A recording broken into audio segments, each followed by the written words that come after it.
Tip po, paano kumuha ng sukat para sa concealed hinges. Ganito lang po. Kumuha tayo ng 10 cm, tsaka iskwalahin natin yan. Yan. Tsaka kukuha din tayo ng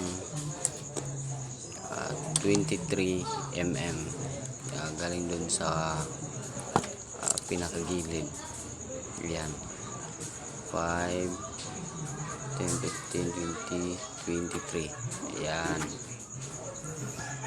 23 mm. Doon din sa kabila, kukuha din tayo ng 10 cm.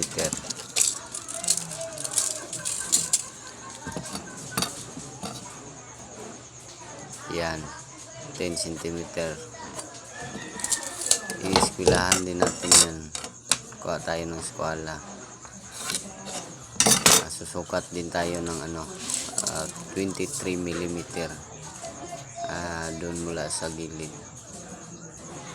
Kukuha tayo ng 23 mm. Ayan po. Ayan na po. Yan po ang 23 mm. Diyan po natin itatama yung gitna ng pulso natin. Yan. Yan po. Tapos antayin nyo lang na lumibil siya sa pulso. Ayan po. Nakalibil yan eh. Ayan, ikakabit na po natin mga kabirds. Ayan, screw lang. Dalawang screw lang gamit. Ayan.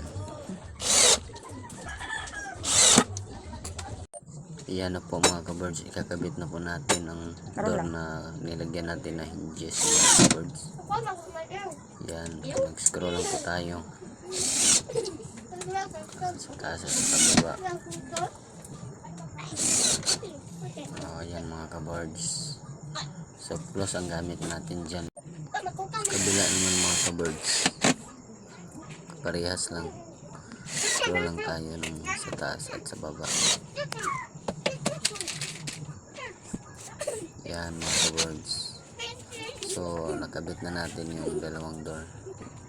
So plus na ang ginamit natin dyan mga kabirds.